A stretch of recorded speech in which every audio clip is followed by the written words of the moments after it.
question maintenant, c'est de savoir comment lutter contre le déterminisme social et l'entrepreneuriat peut être une solution. Et alors justement, j'ai deux invités avec qui on va débattre, ou en fait c'est plutôt deux parcours croisés. Comme on le disait en discutant, en préparant cette interview, c'est Rat des Villes contre Rat des Champs. Donc je commence par Dominique Carlac, vice-présidente du MEDEF que vous connaissez bien sûr, qui est chef d'entreprise. Bonjour Dominique Carlac. Bonjour Edwige. Merci d'être avec nous. Et puis Moussa Camara, qu'on connaît bien, qui est un peu un chef d'entreprise emblématique avec tout ce qu'il fait, notamment avec l'association des déterminés. Je disais, oui, Rat des Villes, Rat des Champs, vous avez des parcours très différents. Ce que je propose, c'est peut-être que vous nous disiez rapidement un peu d'où vous venez, qu'est-ce que vous avez fait et pourquoi vous êtes là avec nous. Dominique Carlac, allez, on commence par vous. Honneur aux femmes. Alors donc, je vais endosser le costume du Rat des Champs parce qu'effectivement, moi, je viens du monde rural, du centre-Bretagne. Et donc, le parcours, c'est d'abord le parcours d'éducation, c'est-à-dire que mes parents qui étaient dans un milieu plutôt modeste avaient tout mis sur les pieds et m'avaient dit si tu veux faire quelque chose dans la vie, il faudra que tu travailles. Et donc, c'est ce que j'ai fait. Mais il y avait un déterminisme social quand même parce que mes grands-parents, eux, disaient il faut que tu trouves un bon patron. Et ça n'était pas dans mon intention de trouver un bon patron. J'avais envie de faire des choses par moi-même.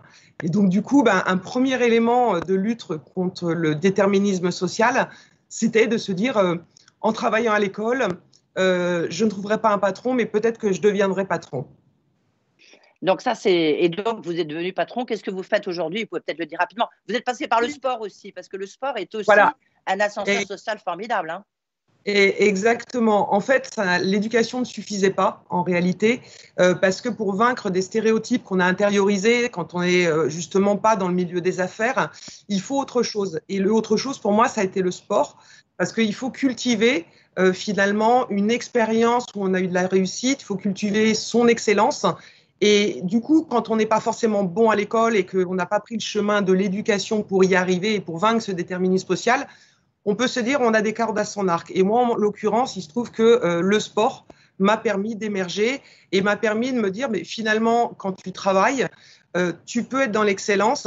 Et même si le milieu d'origine n'était pas favorisé par les réseaux, par la connaissance du milieu des affaires, le fait de s'affronter dès le plus jeune âge, à 14-15 ans, à l'adversité, à la performance, au plan d'entraînement où on calcule sa performance et où on programme sa performance, ça a été véritablement un ascenseur social parce que je n'ai pas eu à être prisonnière finalement de stéréotypes que j'avais intériorisés qui étaient de se dire je viens du centre-Bretagne, je n'en bougerai pas. Il y avait une terrible anecdote dans la ville où j'habitais, où les jeunes se retrouvaient et on appelait ça le mur des chômeurs. Et moi, je refusais de me retrouver avec les équipes et avec mes collègues sur le mur du chômeur parce que je ne voulais pas rester scotché sur le mur des chômeurs. Et donc, du coup, je faisais du sport pour pouvoir sortir. Merci de ce témoignage. Moussa Camara, alors vous êtes chef d'entreprise. Et puis aussi, vous avez décidé de lutter un peu contre ce déterminisme social, notamment qui sévit dans les quartiers. Expliquez-nous, votre parcours et puis ce que vous faites avec les déterminés. Déjà, bonjour, Edwige. Moi, voilà, j'ai eu le plaisir, en fait, de connaître, en fait, toutes les difficultés à se lancer et monter sa boîte. Et il y a à peu près 15 ans, quand j'ai voulu monter ma première entreprise, j'avais pas les réseaux autour de moi, j'avais pas forcément l'entourage qui pouvait m'accompagner. Et finalement, ça a été un peu compliqué, mais ça m'a permis aussi quand même de créer ma boîte.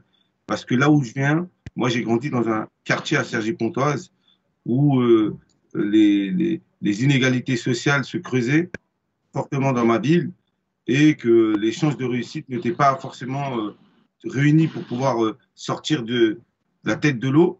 Mais ce qui a fait la différence, c'est le travail. Dominique en a parlé, beaucoup d'engagements qui ont permis et surtout des rencontres qui ont permis en fait à moi de sortir en fait de ma condition sociale pour déjà dans un premier temps créer ma première boîte et comme je l'ai expliqué avoir toutes les difficultés réunies pour pouvoir structurer un projet, gagner la confiance, chercher des clients, etc.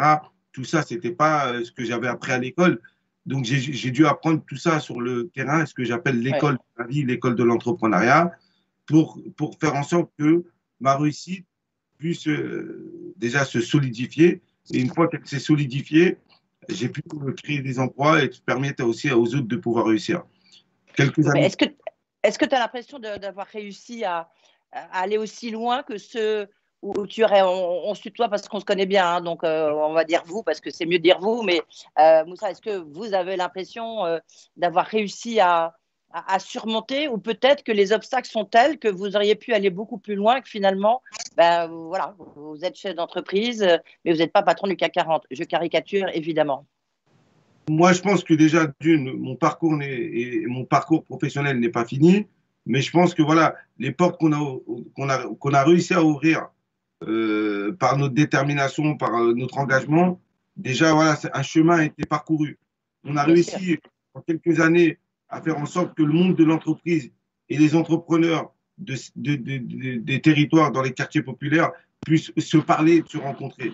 L'objectif, c'est d'aller beaucoup plus loin, c'est de construire en fait des passerelles solides qui vont permettre de faire émerger des hommes et des femmes avec des parcours différents qui viennent de territoires ruraux, de quartiers populaires, qui vont aussi permettre de porter des projets ambitieux, créer cette connexion. Donc moi, le constat que j'en tire, c'est que on a fait du chemin, mais le travail est encore long, le chemin n'est pas encore terminé. Et aujourd'hui, voilà, l'idée de créer des connexions, des passerelles pour faire en sorte que on soit vraiment dans une société beaucoup plus inclusive où chacun puisse réussir malgré sa condition sociale. Et je pense que les déterminer, voilà, c'est un projet économique, mais c'est aussi un projet sociétal qui permet de lutter contre ce déterminisme social. Oui. Alors, Dominique Arlac, vous êtes en responsabilité parce que ça y est, vous êtes venu chez l'entreprise et puis vous êtes aussi vice-présidente du MEDEF. Donc, où sont les blocages? Est-ce que vous avez identifié? On en a parlé tout au long de cette matinée, mais où sont les blocages? Alors, les blocages, il y en a deux types. Il y a d'abord les blocages qu'on intériorise soi-même en se disant « ça n'est pas mon monde ». Et donc, du coup, je n'y arriverai pas et de toute façon, je ne me pose même pas la question. Donc, c'est déjà de se dire tout est possible. Et avec une espèce de tempérament positif, d'envie, déjà, on arrive à lever certains blocages. La deuxième chose, c'est ce que disait Moussa. La problématique pour y arriver et pour lutter contre ce déterminisme, c'est le réseau. Et donc, il faut qu'on organise des réseaux, qu'on puisse tendre la main, qu'on puisse donner leur chance à des jeunes qui, justement, ne viennent pas de milieux favorisés, n'ont pas de réseau. Et dès lors où on vous tend la main une première fois, en fait, vous la saisissez et après, le réseau, il s'étoffe vite parce que vous êtes quand même atypique, vous n'êtes pas dans le moule. Et du coup, on s'intéresse et on se dit, mais comment ils y sont arrivés? En fait, ils n'avaient aucune chance d'y arriver et pourtant, ils y sont arrivés. Donc, les blocages, c'est soi-même, se dire tout est possible. Ne pas avoir peur. Moi, quand j'ai monté mon entreprise, quand j'ai décidé de monter mon entreprise, j'avais autour de moi plein de condisciples qui me disaient « mais tu vas jamais y arriver, tu n'as pas d'argent ». Et je leur disais « c'est pas ça mon problème. Mon problème, c'est que j'ai envie de faire des choses. Je vais bien trouver des clients et l'argent viendra avec les clients ». Donc, c'était de lutter encore une fois contre ce fatalisme ambiant qu'il y avait autour et se dire « non, non, en fait, je vais y arriver, mais pour ça, j'ai besoin, entre guillemets, de parrains » ou de gens qui vont m'accompagner, qui vont me tendre la main, qui vont témoigner de leur propre parcours pour que ça soit inspirant puis que ça nous fasse rêver. Et je pense qu'à partir du moment où on a un peu des modèles qui nous font rêver, on se libère de ces stéréotypes qu'on intériorise. Et après, sur la question des blocages, bien sûr, après, c'est dans d'autres sphères qui ne sont pas entrepreneuriales, mais qui sont de la représentation patronale, syndicale.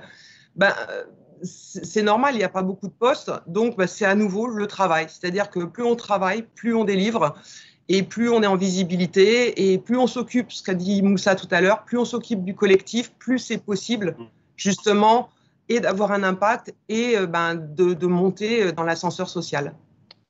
En même temps, vous êtes tous les deux des symboles. C'est pas pour rien que vous êtes là, qu'on vous a fait débattre ensemble. Dominique, vous avez un parcours vous avez raconté d'où vous venez, vous êtes une femme. Moussa, toi, tu es issu de la minorité, issu des quartiers. Donc, Dominique, issu du monde rural. Vous êtes des symboles. Comment faire pour que vous ne soyez plus des symboles, mais plutôt que ça devienne presque le courant des affaires, le courant du business? Moussa. Vas-y, Moussa. Déjà, je pense qu'il faut en parler, il faut mettre en lumière. Parce qu'aujourd'hui, pour quelqu'un qui peut avoir le même parcours que nous, avoir des des modèles d'identification dans ces milieux-là, il n'y en a pas assez. Et plus il va en avoir, plus de femmes, plus de personnes issues de la diversité, plus de gens des territoires, plus de gens des quartiers, etc., bah, ça va en fait décloisonner, dans les esprits que c'est possible. Et nous, notre mission à nous, en quelque sorte, au-delà d'être des symboles, parce qu'on n'est pas des symboles, on est des chefs d'entreprise, on a créé des projets, on porte aussi des idées, et voilà, on n'est pas moins bon que les autres, on ne représente pas que des symboles. C'est clair. Mais de voir plus de femmes, plus de gens, de la diversité dans ces milieux-là, bah ça motive, ça montre que c'est possible, ça montre qu'on est aussi dans un environnement qui est ouvert et qui est solidaire. Et je pense que ça, c'est au-delà de l'image et de la représentation, c'est qu'est-ce qu'on en fait de tout ça, comment on travaille, comment on conscientise et comment on fait en sorte de sensibiliser les grands dirigeants, les responsables politiques, etc., sur ces questions-là. Donc, au-delà de tout ça, c'est un vrai travail de fond qui est au quotidien et qu'il ne faut pas lâcher. Je pense que, voilà, nous, on a… Et l'entreprise est vraiment… L'entrepreneuriat, c'est vraiment l'ascenseur social qui peut fonctionner. On a beaucoup parlé des nouvelles technologies, il y avait Vivatech, on parle beaucoup de la tech en ce moment. Et il y en a qui disent c'est vraiment… Tout le monde peut faire ça. Enfin, il faut avoir une tête bien faite, mais on n'est pas forcé de sortir de Polytechnique. Est-ce que la nouvelle économie est peut-être ce qui peut aider les gens à sortir peut-être de cette situation? Dominique, Moussa. Déjà sur le côté symbole, je pense que Moussa a raison. Il faut absolument qu'on témoigne pour qu'on soit incarné, identifié comme des gens qui un jour se sont dit tout est possible, je peux tout faire, je peux tout être. Et plus on témoignera à des jeunes qu'ils peuvent tout faire, ils peuvent tout être, plus ils conscientiseront effectivement que c'est vraiment possible, qu'il n'y a pas de barrière et qu'il n'y a rien contre eux. C'est simplement que c'est possible. Sur la question de l'entrepreneuriat, c'est non seulement un ascenseur social, mais c'est un accélérateur social.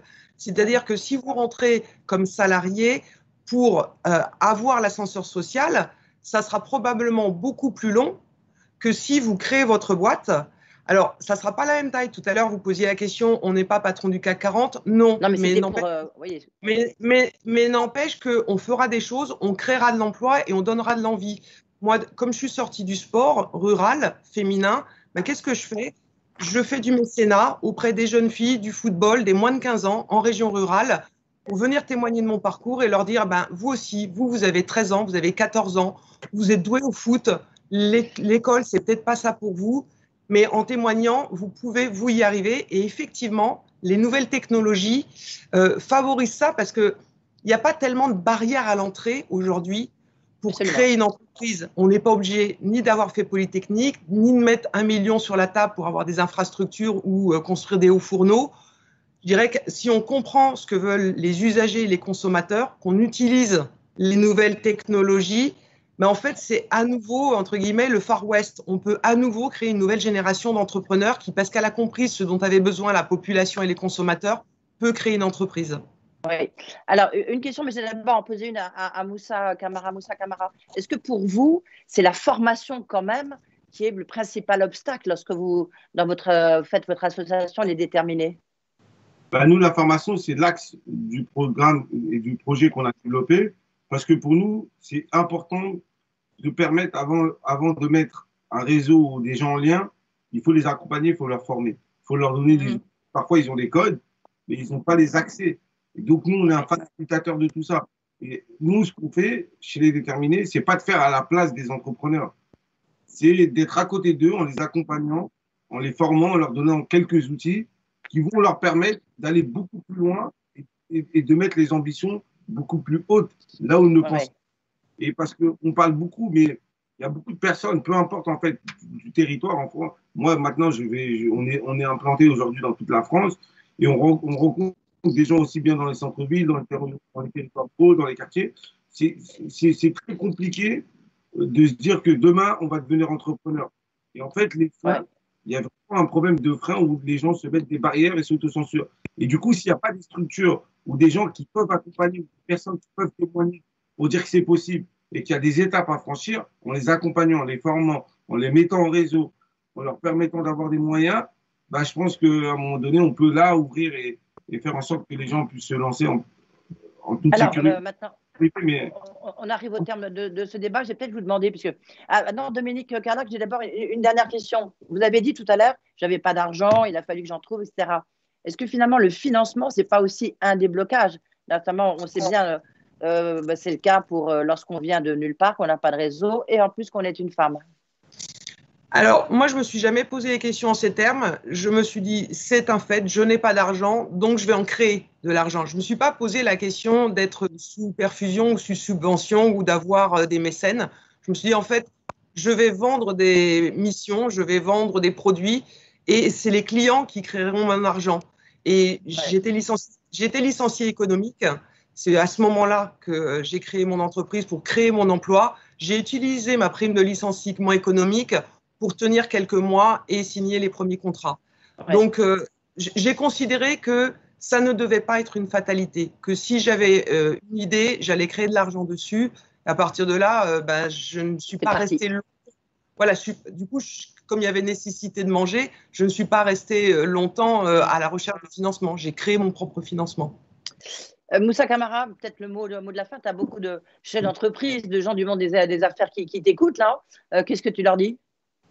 Je leur dis qu'aujourd'hui, l'inclusion est un accélérateur pour les entreprises, un accélérateur de performance, et il faut y aller. Et je pense que si on veut une société plus juste, si on veut une société beaucoup plus apaisée, si on veut une société unie, il faut que tout le monde puisse collaborer ensemble, travailler, créer des passerelles. Et je pense qu'on a tous une part de responsabilité d'agir, de faire en sorte que là où on a une jeunesse qui est éloignée des réseaux économiques, de pouvoir créer les ponts, de pouvoir créer les passerelles et de faire en sorte que cette réussite devienne accessible à l'ensemble de la société et de ceux qui veulent se bouger. Dominique Carlac, mot de la fin, conclusion. Le mot de la fin, c'est que quand j'entends nos témoignages croisés et l'animation que vous en faites, Edwige, ce que je me dis, c'est que nous avons une responsabilité, maintenant que nous sommes quand même un peu plus installés dans l'entrepreneuriat, c'est de redonner et libérer la confiance des jeunes. En fait, c'est ça. Il ne faut pas d'une génération de fatalistes, il ne faut pas une génération désenchantée. On doit réenchanter la jeunesse en leur donnant confiance, en leur tournant la main. Et voilà, c'est libérer la confiance, c'est notre rôle maintenant à nous. Et casser ce déterminisme social. Merci à vous deux, merci de vos témoignages. Merci. Merci.